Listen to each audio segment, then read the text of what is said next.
Bonjour à tous.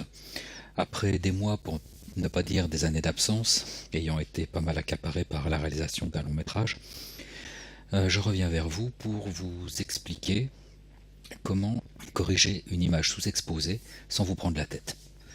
Et vous verrez que malgré la simplicité de ce travail, vous gardez une grande latitude sur le contrôle de la nouvelle exposition de votre photographie. Bien. Tout commence avec cette image d'une rivière soyeuse qui est manifestement sous-exposée. Donc la technique est simple, elle va recourir au mode de fusion. Vous allez commencer par dupliquer le calque arrière-plan, soit en faisant glisser sa vignette sur l'icône Créer un calque, soit en exécutant le raccourci clavier CTRL plus la lettre J. Voilà, c'est ce que je viens de faire.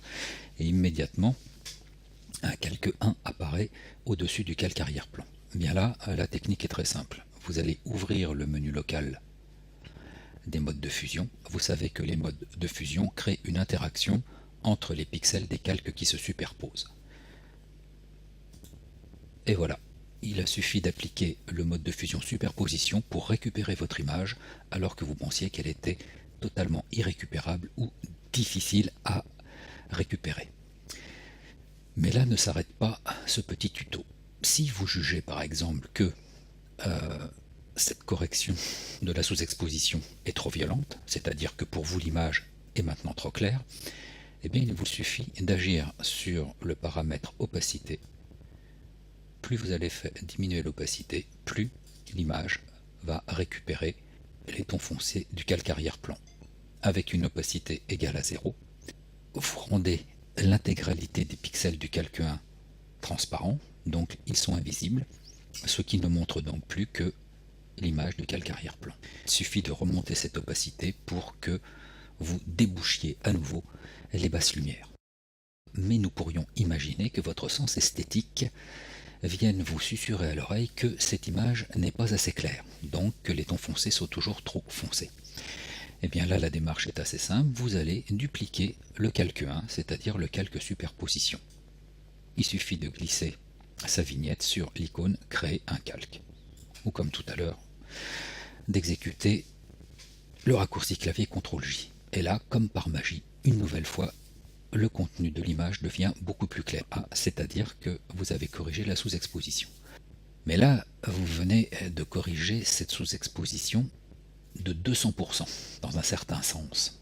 Donc si vous jugez cette fois que la correction de la sous-exposition produit une image trop claire, eh bien, faites simplement glisser le curseur opacité du calque 1 copie, de manière à contrôler la nouvelle exposition de votre photo.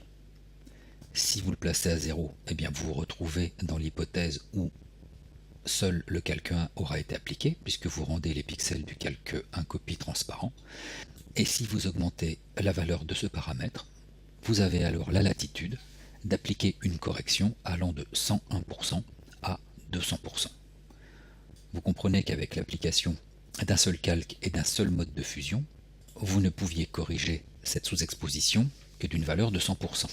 Là, avec deux calques, l'un en laissant son opacité à 100% et l'autre en fixant son opacité à 50%, nous avons appliqué une correction de 150%. Pour voir la correction vraiment appliquée à votre image, eh bien nous allons uniquement afficher le calque arrière-plan. Pour travailler rapidement, vous appuyez sur la touche Alt de votre clavier et vous cliquez sur l'icône de visibilité. Là, aucun problème, vous voyez l'image de départ.